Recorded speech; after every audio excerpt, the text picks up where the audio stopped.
Hello అండి, welcome back to my channel. ఈరోజు ఒక మంచి యూస్ఫుల్ వీడియోతో మీ ముందుకు వచ్చేసా అండి. అదేంటంటే ఇప్పుడు అన్నీ వచ్చేవన్నీ పూజా రోజులు కదండి. సో మనమైతే పువ్వులు అలంకరించుకుంటూ ఉంటాము పటాలకి, దేవుడి పటాలకి. అయితే చాలాసార్లు మనకి ఏంటంటే దేవుడి పటాలపై ఉన్న పువ్వుల్ని మనం పెట్టడానికి చాలా ఇబ్బంది పడతామండి. సో అవి నిలవవు. సో మనం ఇలా ఉందంటే సో వీటి మీద పెడితే పడిపోతూనే ఉంటాయి, నిలవవు. సో ఇలాంటప్పుడు మనం ఎలా పడిపోకుండా పెట్టాలో నేను ఒక చిన్న చిట్కా చూపిస్తా అండి. సో మీకైతే యూస్ఫుల్ అనుకుంటున్నాను. ఇలాంటివి చాలా నాకు తెలిసిన కొన్ని టిప్స్ చూపిస్తా. మీకు వీడియో నచ్చితే మాత్రం లైక్ చేసి వెళ్ళండి. చాలా మంచి వీడియోస్ ఉన్నాయి నా ఛానల్లో, ఒకసారి వెళ్ళి చూడండి. ఇంకా లేట్ చేయకుండా సో పటానికి పువ్వులు పడిపోకుండా ఎలా పెట్టాలో చూసేద్దాం, ఓకేనా? దీనికి మనకు కావాల్సినవి ఏంటంటే స్కెచ్ పెన్ క్యాప్స్ కానీ, పెన్ క్యాప్స్ కానీ, లేదంటే స్ట్రా ఉంటుంది కదండి. స్ట్రా కూడా ఇలా చిన్నగా కట్ చేసి మనం యూజ్ చేసుకోవచ్చు. సో ఈ మూడింటిని అయితే మనం యూజ్ చేసి ఈరోజు ఫోటో ఫ్రేమ్స్కి పువ్వులు పెట్టుకోవడానికి స్టిక్ చేసుకుంటున్నాము. సో ఇలా తీసుకొని మీరు ఎన్ని పువ్వులు పెట్టుకోవాలనుకుంటున్నారో అన్నీ స్కెచ్ పెన్ కానీ, క్యాప్స్ కానీ, పెన్ క్యాప్స్ కానీ ఇలా పెట్టుకోవాలండి. పెట్టుకొని సెల్లో టేప్ తీసుకొని 2 సైడ్స్ కూడా వాటిని స్టిక్ చేయాలి, అప్పుడే కదలకుండా ఉంటాయండి. ఒకటైతే కదిలిపోతుంది, అందుకని ఇలా సెల్లో టేప్ తీసుకొని 2 సైడ్స్ కూడా గట్టిగా కదలకుండా స్టిక్ చేసుకోవాలి. ఒకవేళ మీకు 3 ఫ్లవర్స్ పెట్టుకోవాలనుకుంటే 3 క్యాప్స్ పెట్టుకోవాలన్నమాట. ఇక్కడ ఈ ఫ్రేమ్కి నాకు మధ్యలో అవ్వదు కాబట్టి నేను ఎడ్జెస్లోనే స్టిక్ చేస్తున్నాను. సో ఇలా పెట్టుకుంటే మీరు ఏ ఫ్లవర్స్ అయినా కూడా చక్కగా పెట్టుకోవచ్చండి. అవి పడిపోకుండా అలానే నిల్చుంటాయి.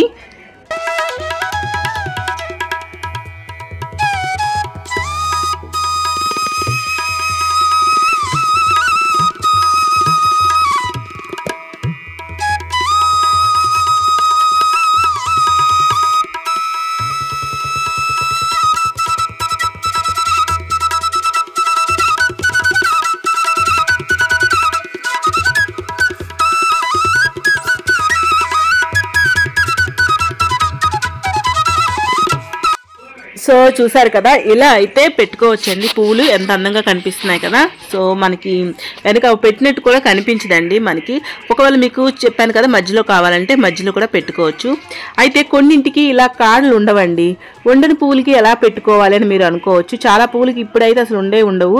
అప్పుడు మీరు ఏం చేయాలంటే మన అగరబత్తీలు ఉంటాయి కదండి, అవి అయిపోయాక పుల్లలు ఉంటాయి కదా, వాటిని ఇలా గుచ్చుకోవాలి. వెనక కొంచెం గుచ్చుకోవాలండి, ఎక్కువ గుచ్చుకుంటే పువ్వు అనేది విడిపోతుంది. సో ఇలా కొంచెం గుచ్చుకొని వాటికి పెట్టుకుంటే సరిపోతుందండి. సో ఇలా అన్నీ మనం అగరబత్తీలు అయిపోయాక పడేసుకోకుండా ఇలా పెట్టుకుంటే సరిపోతుందండి. ఇక్కడైతే చూసారా మధ్యలో నేనేం పెట్టలేదు కదా, అది నిలవట్లేదు, పడిపోతుంది. సో మీరు ఎన్ని కావాలంటే అన్ని ఇలా చేసుకోవచ్చు. సో ఈ టిప్ అయితే మీకు నచ్చింది అనుకుంటున్నాను, యూస్ఫుల్ అనుకుంటున్నానండి. సో నెక్స్ట్ టిప్ చూసేద్దాం. నెక్స్ట్ ఏంటంటే ఇంట్లో ఎవరికైనా ఇలా కామాక్షి దీపం పెట్టే అలవాటు ఉంటే కామాక్షి అమ్మవారికి పసుపు కుంకుమతో ఇలా అలంకరించుకుంటాం. తర్వాత అమ్మవారికి ఆ దీపం పైన పువ్వులు పెడితే చాలా అందంగా ఉంటుందండి. అయితే మనం పెట్టలేం దానిపైన. దానికోసం అలా పెట్టడానికి వీలుగా ఇలా డబుల్ సైడెడ్ టేప్ ఉంటుంది కదండి, సెల్లో టేపు. డబుల్ సైడెడ్ సెల్లో టేప్ తీసుకోవాలి. అయితే ఇక్కడ నేను చూపిస్తున్నది ఏంటంటే చాలా తిన్నిదనమాట. మనకి సెల్లో టేపు ఎలా ఉంటుందో అలానే తిన్నుగా ఉంటుంది, అయితే డబుల్ సైడెడ్.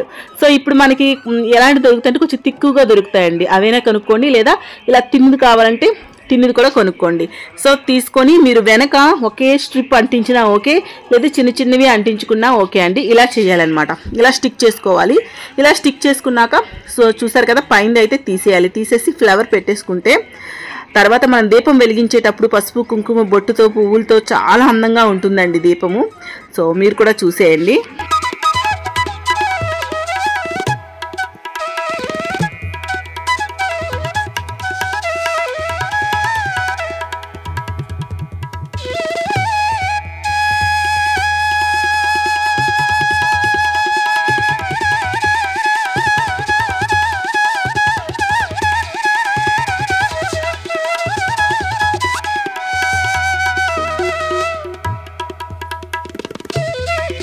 ఏంటంటే నెక్స్ట్ మనకి పూజలో యూజ్ అయ్యే నెక్స్ట్ టిప్ ఏంటంటే ఇలా మనం దీప ప్రమిదలు యూజ్ చేస్తాం కదండి పూజలో. అయితే అవి మనకి ఎక్కడ పెడితే అక్కడ ఆయిల్ బయటికి లీక్ అయిపోయి అక్కడంతా ఆయిల్ అయిపోతుంది అనమాట. సో అలా అవ్వకుండా ఏం చేయాలి అంటే యాక్చువల్లీ దీని మీద నేను ఒక వీడియో ఆల్రెడీ చేశానండి. ఆ వీడియో మీకు పైన కార్డ్స్ ఇప్పుడు కనిపిస్తుంది కదా, అది క్లిక్ చేసి చూడండి తెలుస్తుంది. లేదంటే కింద డిస్క్రిప్షన్లో ఇస్తానండి లింక్, వెళ్ళి చూడండి. లేదా వీడియో చివరిన మీకు ఎండ్ కార్డ్ వస్తుంది చూడండి. మట్టి ప్రమిదలు కారకుండా దీపాలు ఎలా వెలిగించాలి అనేది.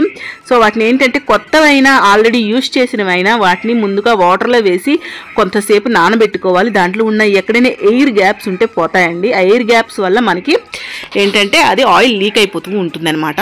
సో ఆ వీడియోలో చూపినట్టు చేసేసి తర్వాత దానికి ఏం చేయాలంటే ఇప్పుడు నేను ఈ వీడియోలో చూపిస్తున్నట్టు బ్యాక్ సైడ్ ఒక పెయింట్ వేసుకోవాలండి. ఏ కలర్ పెయింట్ అయినా పర్వాలేదు, వేసేసుకో.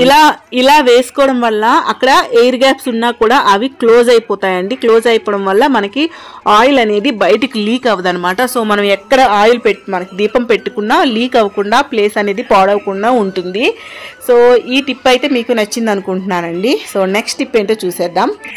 నెక్స్ట్ టిప్ ఏంటంటే మనకి ఆయిల్ బాటిల్స్ కానీ ఆయిల్ సీసాలు కానీ మనం దీపాలు పెట్టేటప్పుడు తర్వాత కింద నెమ్మదిగా మనకి కనిపించదు కానీ ఆయిల్ లీక్ అయిపోతూ ఉంటుంది. నెమ్మదిగా కింద అంతా ప్లేస్ అంతా జిడ్డు అయిపోతుందండి అక్కడ పెట్టుకున్నవన్నీ.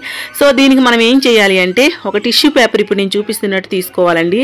ఒక 2 లేయర్స్ తీసుకోండి. తీసుకొని మనకి ఇలా రబ్బర్ బ్యాండ్స్ తీసుకోవాలి. అయితే మీ దగ్గర ఉంటే మనకి ఊళ్ళో స్వీట్ బాక్స్తో ఇస్తారు కదండి, అదైతే బాగా యూజ్ అవుతుంది.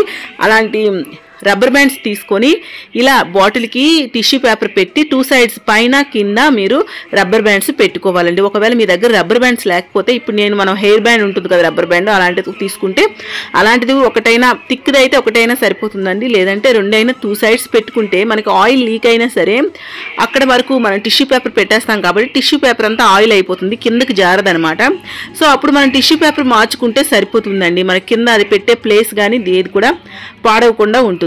సో ఈ టిప్ కూడా మీకు నచ్చింది అనుకుంటున్నా అండి. నెక్స్ట్ టిప్ ఏంటంటే పసుపు కుంకాలు పాడవకుండా ఏం చేయాలనేది. నార్మల్గా పసుపు కుంకాలు అనేవి పాడవదండి. పాడవడం అంటే పురుగు పట్టడం అనేది జరగదు, రేర్ కేసులో జరుగుతుంది. ఒకవేళ పసుపు కుంకుమ ఇంట్లో కొంచెం పురుగు పట్టింది అనుకుంటే పురుగు పట్టకుండా దాంట్లో ఏం చేయాలంటే పచ్చకర్పూరం జల్లుకోవాలండి. సో పచ్చకర్పూరం అనేది మీరు పూజలో యూజ్ చేసే పసుపు కుంకుమలోనే మాత్రమే వేయండి. అంటే అమ్మవారికి కూడా చాలా ఇష్టం అండి పచ్చకర్పూరం వేసిన వస్తువులు ఏవైనా. అందుకే మనం పూజల్లో కూడా సత్యనారాయణ ప్రసాదంలో కూడా పచ్చకర్పూరం వేస్తాం చూడండి. ఆ స్మెల్ అనేది ఆ ప్రసాదంకి ఆ పర్టికులర్ స్మెల్ అనేది మనకు పచ్చకర్పూరం వల్లే వస్తుందండి. సో పచ్చకర్పూరం వేసేసుకోండి. వేసుకు ఇలా పౌడర్లా చేసి వేసేసుకోండి. అయితే పూజకి యూజ్ చేసిన పసుపులో వేయండి. మనం ఇంట్లో వంటకి యూజ్ చేసిన పసుపులో అయితే వేయకండి. సో చెప్పాను కదా, నార్మల్గా అయితే పాడవదు. ఒకవేళ పాడైతే దాంట్లో లవంగాలు వేసుకోండి. లవంగాలు వేసుకుంటే పాడవదండి. చూసారు కదండి, ఇవండి కొన్ని నాకు తెలిసిన టిప్స్ పూజకి సంబంధించినవి. మీకైతే నచ్చాయి అనుకుంటున్నాను. నచ్చితే ప్లీజ్ అండి లైక్ చేయండి, షేర్ చేయండి, నా ఛానల్ని సబ్స్క్రైబ్ చేసుకోండి. చాలా మంచి వీడియోస్ ఉన్నాయండి పూజకి సంబంధించినవి, శ్రావణ మాసంకి సంబంధించినవి. నా ఛానల్లో డివోషనల్ అని ఒక ప్లేలిస్ట్ ఉంటుంది, అక్కడికి వెళ్ళి చూడండి. పూజా ప్రసాదాలు కావాలన్నా కూడా నా ఛానల్లో ప్లేలిస్ట్ పూజా ప్రసాదాలు అని ఉంటుందండి, ఒకసారి వెళ్ళి చూడండి. నచ్చితే లైక్ చేయండి, షేర్ చేయండి, నా ఛానల్ని సబ్స్క్రైబ్ చేసుకోండి ప్లీజ్. మళ్ళీ ఇంకొక మంచి యూస్ఫుల్ వీడియోతో వస్తానండి. అప్పటి వరకు టేక్ కేర్, బాయ్.